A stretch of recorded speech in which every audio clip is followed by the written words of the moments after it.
Inspector રાણાએ ફેલાવી છે આ ખબર, એ પણ પોલીસ સ્ટેશનથી. રાહુલભાઈ, આ ખોટી વાત નહીં ચગાવતા. ઇન્સ્પેક્ટર રાણા આવું શું કામ કરે? એમાં એમનો શું ફાયદો છે? એ ડોબા, તને ચા ઉકાળતા સિવાય બીજું કઈ આવડે છે જીવન? સમજાતું નથી? આ બધું ઇન્સ્પેક્ટર રાણાનું નાટક છે, જેનાથી એ ફેમસ થઈ શકે, પ્રમોશન મળે એટલે. ને આ બધું છે ને એ લોકોનું રિપોર્ટર સાથેનું સેટિંગ હોય. જરાય નહીં. ઇન્સ્પેક્ટર રાણા આવું કરે જ નહીં. ઈ રાણો આપણો હગલો થાય છે કે તારું ને મારું ઢાકતો ફરે? ક્યાંક એવું તો નથી ને કે જે છપાણું છે ચોથો ખૂણો ઈ હાચુકલું હોય? બા, આ શું બોલી રહ્યા છો તમે? લે, હું શું બોલી રહી છું? અરે બાઈ મારી, જ્યારથી તારા વરે એના ઘરમાંથી મને તગડી નહીં લે ને ત્યારથી હું તો મોઢા ઉપર આમ આંગળી મૂકીને બેઠી હતી ભાઈ સાહેબ. અને હજી હું તો કઈ બોલી જ નથી રહી. લે, અરે જી બોલી રહ્યું છે ને ઈ આ છાપું બોલી રહ્યું છે. જો જરા કેમાં કે તારી છોડીનું પાપ કેવું છાપરે ચડીને પોકારી રહ્યું છે. ઓ બા, ક્યારનું તમે એક છાપું પકડીને ક્યાં બેઠા છો? આ જુઓ, તાપીનગરના બધા જ છાપામાં કિંજલ જ કિંજલ છે. મોજે મોજ તાપીનગરની નવી તાજગી, કિંજલ ભટ્ટ. પોતાની પ્રેમ જાળમાં ફોસલાવીને કામ કરાવતી કિંજલ રાણી. બસ કર રાહુલ, તું કોના વિશે બોલી રહ્યો છે એનું તને ભાન છે? કિંજલ તારી બેન છે. એમ તો આ સંબંધ રક્ષાબંધનના દિવસે યાદ નતો આવ્યો? ગરજ પડી એટલે બાય બાય, નહીતર બાય બાય. રાહુલ, હવે તું ફાલતુ વાતો બંધ કર અને બહુ બોલવાની કોઈ જ જરૂર નથી. પણ અમે તો બોલીશું. અરે કેવા લોકો છો તમે? દુકાનની આડમાં આવા ગોરખ ધંધા ચલાવો છો? પેપરમાં કેવું લખાઈને આવ્યું છે? મને તો વાંચતાય શરમ આવે છે. શરમાવ બેન, જરા શરમાવ. સારું થયું તમારી દુકાનની ચા પીતા પેલા મને હકીકતની જાણ થઈ ગઈ, નહીતર મારી તો બુદ્ધિ ભ્રષ્ટ થઈ જાત. નથી પીવી મારે ચા. અરે ભાઈ સાંભળો. અરે ઓ ભાઈ, અરે સાંભળો, તમારી ચા. ગુલાબ, જવા દે એને, અને તું દુકાનનું શટર બંધ કર.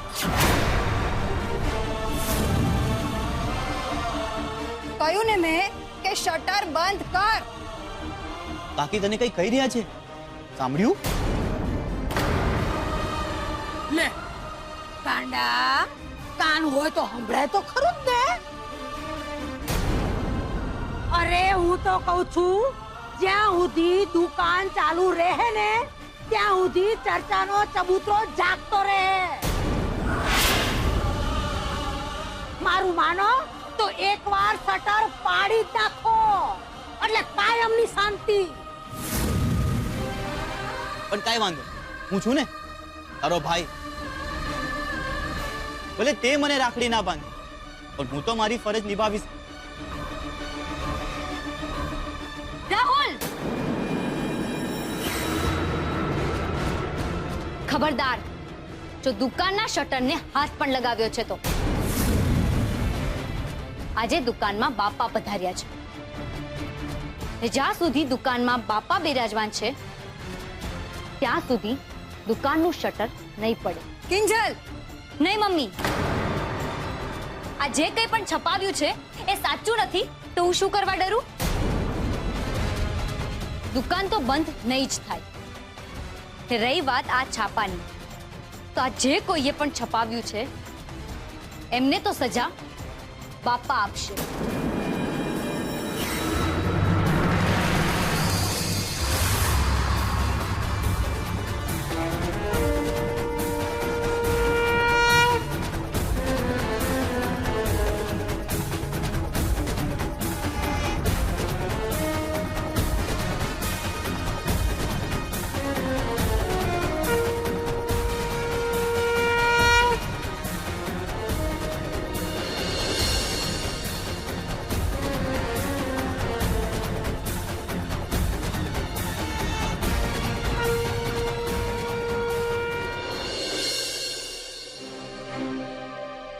કિંજલનો ફોટો લખ્યું છે આશિકો સાથે કરે ને કરાવે મોજ જલસા પાર્ટી કિંજલ ભટ્ટ એક રાતે સામેથી ચાલી નીકળી આશિક સુશાંતની સાથે ને જે રૂમમાં પહોંચી ત્યાં સ્વાગત કરવા પહેલાથી જ હાજર હતો જૂનો દિલદાર પોસ્ટર ગર્લનું આ પરાક્રમ બતાવે છે કે તાપીનગર ધીરે ધીરે બોલ્ડ થઈ રહ્યું છે અરે ભાઈ આ તો હજી એક જ છાપાની હેડલાઇન છે આજો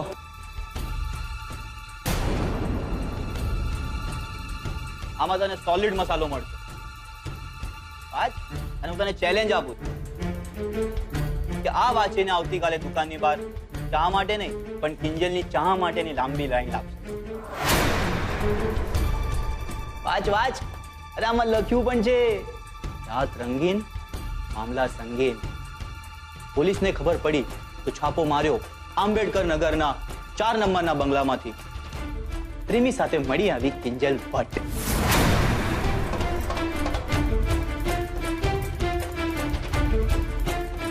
અરે વાહ મસ્ત છે નરમ નરમ ઓ ભાઈ મારા માટે પણ આવી ખુરશીને કેબિનનું સેટિંગ કરી આપ થઈ જશે પણ મને એમ કે આ બધામાં તારા એકલાનો હાથ હતો કે બીજા કોઈનું મગજ પણ હતું અરે મગજ શું આખો ને આખો હાથ છે ખુશ્બુનો ખુશ્બુએ પોતાનું જેક લગાવીને છપાવ્યું છે આ બધું અને મેં બા થકી પહોંચતું કર્યું દુકાન સુધી ઓહ એટલે કે દુકાને ધરતીકંપ પહોંચી ગયો છે હા બાકી દુકાનના પાટિયા કકડબૂસ થયા કે નહીં ત્યાં બેઠા છે ને ઓલા વિઘ્ન હરતા એ હોય તો ક્યાંથી કકડભૂસ થાય દુકાન અને ઉપરથી કિંજલ પહાડની જેમ ઊભી છે મને કહે છે કે જ્યાં સુધી બાપ્પા છે ને ત્યાં સુધી આ દુકાન બંધ નહીં કઈ વાંધો નહીં અને આમ પણ બાપા 12 માસ થોડી રહેવાના છે પણ ભાઈ તું ખુશ છે ને અરે કેમ ના હોઉં દરિયા કિનારે રેતીના મહેલ તૂટતા જોયા છે પણ આખે આખો પહાડ હલતો પહેલી વાર જોવા મળ્યો છે તો જલસા પાર્ટી તો બનતી है ना भाई એમ થઈ જાય જલસા પાર્ટી હા રાણા સાહેબ હા હું દુકાને પહોંચી ગયો છું તમે બને એટલી જલ્દી આવી જાઓ અહીંયા હા મમ્મીજી તમે ચિંતા ના કરો એકવાર રાણા સાહેબ અહીંયા આવી જશે ને એટલે આ પ્રોબ્લેમનો નિવેડે પણ આપણે લાવી દઈશું પણ બીજલ નથી દેખાતી જોશીપુરા મેડમનો ફોન હતો એટલે એમને મળવા ગઈ છે કેમ અચાનક ખબર નહીં કદાચ ટુર્નામેન્ટની વાત કરવાની હશે સેજલ તને શું લાગે છે કે આ બધું કોણે કર્યું હશે હવે એ તો કેવી રીતે ખબર પડે સુશાંત પણ જેલમાં જ છે મને નથી લાગતું કે ઇન્સ્પેક્ટર રાણાની હાજરીમાં એ જેલમાંથી આ બધું છપાવી શકે એ જે હોય મને તો એ જ નથી સમજાતું કે ઘરે જઈશ ને તારા પપ્પા છાપું માંગશે તો શું કહીશ એમને મમ્મી એમને કહી દેજે ને કે આજનું છાપું નથી આપ્યું ને હા બીજી એક વાતનું ધ્યાન રાખજે આ છાપું એમના હાથમાં ના આવે હા પણ જે જીવતું જાગતું હાલતું ચાલતું છાપું છે એનું શું કરીશું કિંજલબેન કોણ બા એમને કેવી રીતે રોકીશું એ તો ટાપીને જ બેઠા છે કે ક્યારે એમને મોકો મળે એટલે ચોકો મારે વાત તો તારી સાચી છે ગુલાબ પણ પપ્પાએ જે એમનું રુદ્ર સ્વરૂપ બતાવ્યું છે ને એ પછી તો બા પણ થોડા ઘણા ડગમગી ગયા છે ને છતાંય મમ્મી જો બા ઘરમાં આવીને કોઈ પણ જાતની પંચાયત કરે ને તો અમને લોકોને ફોન કરી દેજે જા તું ઘરે જા સારું ધ્યાન રાખજો ને ગુલાબ તું તારે પપ્પા સાથે કોઈ પણ જાતની વાત થાય તો તારા મોઢામાંથી આ છાપાવાળી વાત નીકળી ના જાય એનું ધ્યાન રાખજે હા સારું કિંજલબેન સોરી તમારે બધાએ મારી રાહ જોવી પડી બીજો એક ઇમરજન્સી કેસ આવી ગયો હતો રાણા સાહેબ ઇમરજન્સીની પરિસ્થિતિ તો અહીંયા ઊભી થઈ ગઈ છે છાપું વાંચ્યું ને તમે હા મને તો સમજ નથી પડતી કે કોઈ પણ માણસ આટલું ફાલતુ અને ખોટું કેવી રીતે છાપી શકે એમાં એવું છે ને રૂપેશ કે આજકાલ લોકોને આવી જ ઓ હા થઈ જાય એવી ખબરોમાં વધુ રસ હોય છે એટલે આ છાપાવાળા આવી ખબરો છાપીને રોકડી કરી લેતા હોય છે. પણ રાણા સાહેબ, આ કોણે છપાવ્યું છે એ જાણીને આપણે એમની વિરુદ્ધ પગલાં ન લઈ શકીએ? લઈ શકીએ ને, પણ એના માટે તમારે સૌથી પહેલા કાયદાના ચોપડે ફરિયાદ નોંધાવવી પડશે. પણ મારી એક અંગત સલાહ છે, જે નુકસાન થવાનું હતું એ થઈ ગયું. હવે તમને કોઈના ઉપર શંકા હોય તો કહો. રાણા સાહેબ, રાહુલનું કહેવું તો એવું છે કે આ ખબર પોલીસ ચોકીમાંથી જ વહેતી થઈ છે. રાહુલ તો એમ પણ કહી શકે છે કે આ બધું મેં મારા પ્રમોશન માટે કર્યું છે. કારણ કે એક ચોરને આખી દુનિયા ચોર જેવી જ લાગે છે. પણ હું આવર્દીની સોગન ખાઈને કહું છું કે મેં હજી સુધી આ કેસ વિશે કોઈ જ સ્ટેટમેન્ટ બહાર પાડ્યું જ નથી. પણ આ જેણે પણ ગણિત ગોઠવ્યું છે ને, એને કિંજલ બેનને બદનામ કરવા માટે જ ગોઠવ્યું છે. તો પછી ઇન્સ્પેક્ટર રાણા, ગુનેગારને પકડવો તો પકડવો કેવી રીતે? મેં કહ્યું ને, એના માટે સૌથી પહેલા તમારે ફરિયાદ નોંધાવવી પડશે. તો જ હું કાયદાકીય રીતે તમારી મદદ કરી શકીશ. પણ મારો અનુભવ કહે છે કે આવા માણસો સામાન્ય રીતે ખોટા નામે જ લેખ છપાવતા હોય છે, અથવા તો લેખ છપાવીને છૂમંતર થઈ જતા હોય છે. એટલે આપણે વગર ફરિયાદ કરે બીજું કંઈ નહીં કરી શકીએ? રસ્તા તો ઘણા છે કિંજલબેન, પણ પછી આપણા માને એમનામાં ફરક શું રહેશે?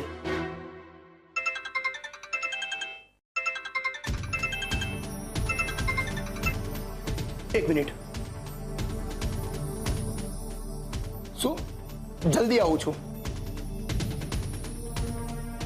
સોરી, મારે જવું પડશે.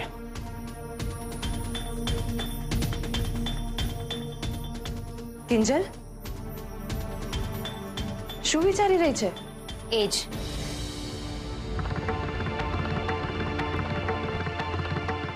ત્યાંનો વળતો જવાબ કેવી રીતે આપી શકાય?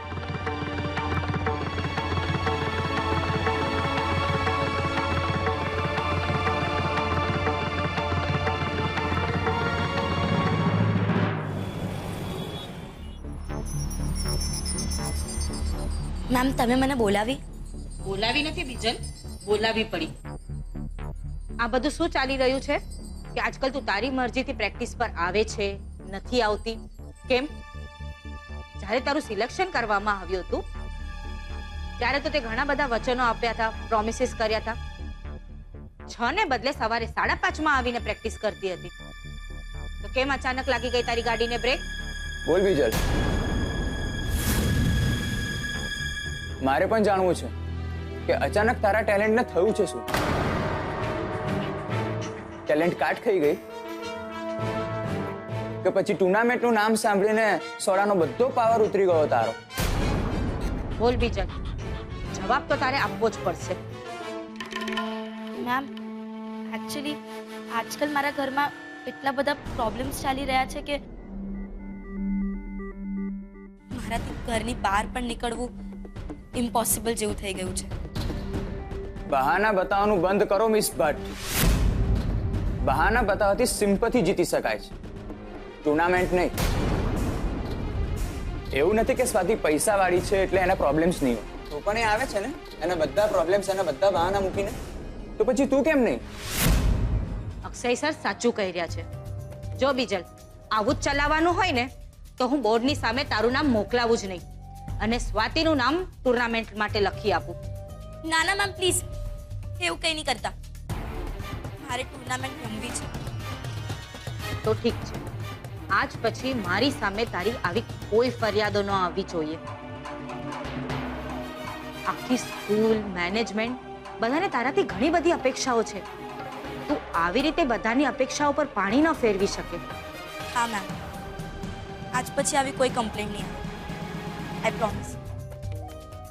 હું કાલથી જ પ્રેક્ટિસ પર રેગ્યુલર આવવા લાગીશ. કાલથી નહીં, આજથી જ.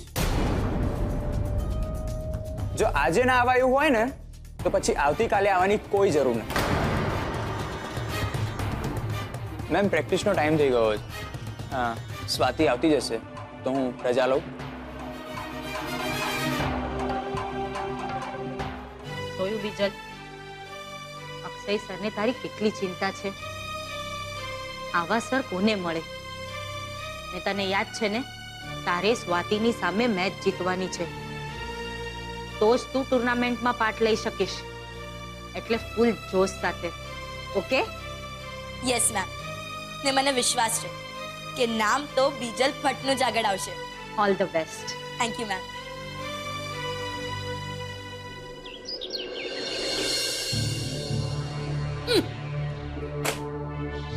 ટાંકણે જ વટકીને બેઠો હોય ઠોબરીના પેટનો. સરોજ જેવો છે ઓલી. કામ હોય ને ત્યારે જ નથી લાગતો. હવે અમારો કાનુડો અને રગલો આવે તો કામ થઈ જાય, અને ઓલો મોહનિયો કામે લાગી જાય. બા, તમે અહીંયા જ બેઠા છો, ચાય નથી પીધી, ઠરીને ઠીકરું થઈ ગઈ. લે આ ઠીકરું પકડ. એક કામ કર, રોડ આમ જા, એને ગરમ કરી પીગાડ, અને એને પીગડાવીને પાછી ચા બનાવીને લઈ આવ. જા. સારું. ઓય, મારા જ લમણે લખાણી તી તું વૈડી હાલવા. હે? ક્યાં છે કાનુડો અને રગલો? ક્યાં છે? અરે પૈસા બી આવે તો મારે હંધાઈને ફોન ઉપર કિંજલડીની મોજ મસ્તીની વાતો કરવી છે બાપા. અરે પેટમાં પડી પડી વાતો જ થાય છે. વાયુ ન થાય તો સારું પૈસા. ઓ બા, મારા કઈક એવા જાલ છે, પણ વાયુને લીધે નહીં, આ ધક્કા મૂકીને લીધે ઓહો આખા હાથ પગ દુખી ગયા છે બા. ક્યાં કોણે આ ધક્કા મૂકીને હુલ્લડ કર્યા ભાઈ? કોઈએ નહીં. આ તમારા કાનુડાએ કહ્યું તું ને, જઈને છાપા લઈ આવજો પપ્પા. તો છાપા લેવા ગયો તો ને, તો ત્યાં તો આમ મારા મારીને પડા પડી થતી હતી, બોલો છાપા લેવા માટે. તો એ જોઈને મેં આમ નક્કી જ કરી લીધું કે આજે તો છાપા લઈને જ જાઉં. એટલે તો આમ જા હોમ કરીને પડ્યો અંદર. અરે વાહ, છાપા તો મળી ગયા, પણ હાથ પગ દુખી ગયા છે. લાવા હતા ને આટલા બધા છાપા આપણે જામનગર વાળા સગાને ત્યાં, બધા સગાવાળાઓને ત્યાં. હે કા રાજકોટ ભૂલી ગયો? ભૂલી ગયો ને પિંજી અદાને? લાવ લાવ તારો ફોન. હું કઈ બોલું હે આદાને? હું તો રાહ જોતો હતો કે મારી બા છે ને મને આમ આજ્ઞા કરે ને તો હું આમ અદાને ફોન કરું, બાકી નહીં. ઓહો, કેટલો આજ્ઞાકારી શ્રવણ દીકરો મારો. કા મન પૂછ્યા વગર તો શ્વાસ નથી લેતો બિચારો. આ તારી બૈરીને પ્રેમ કરવા ગયો તો ત્યારે મને પૂછીને ગયો તો. એ બા, આ જૂની વાતો કરીને આમ ડરાવો નહીં મને. ના એટલે એવું છે ને બા, કે આ ગયે વખતે અદા આવેલા ત્યારે છોકરીના ભણતરની વાત લઈને એમના પક્ષે નહોતા બેસી ગયા. હે એટલે મને થયું કે આ વખત અદા નથી જણાવ. અરે હોય કાંઈ રોગલા, એમ કેવી રીતે જવા દેવાય? આજ તો ખરો ચાનસ છે ભીમજી અદાને આપણા પક્ષમાં તાણી લેવાનો. આપણે એના મગજમાં એવું ભરાવી દેવાનું ને કે જુઓ દા, જો છોડીને જાતને ભણાવો છો ને તો જુઓ કેવા પરાક્રમ પરથી ફરે છે. પછી જો ભીમજી અદા લાલ લાલ ડોળા બતાવશે. અરે લગાવ લગાવ તો ફોન લગાવ હટ લઈને. લગાડું. હા રાઘવ, એ લાગ્યો. અદા ભાઈ લાગુ. જય માતાજી, રાઘવ બોલું. જય માતાજી રાઘવ. કેમ ભાઈ, કઈ ઘણા દિવસે અદાની યાદ આવી ને? અરે અદા, ભવાની પગે લાગુ. જય માતાજી. અદા છે ને તમારું આમ ખરું કામ આવી પડ્યું હતું, એટલે થયું કે અદાને યાદ કરીને ફોન કરીએ. હા કિંજલડી કરીને એનું છાપવામાં આવ્યું છે ને, વાંચ્યું મેં આજની ટિકિટ બુક કરાવી દીધી છે. બીજું કાંઈ?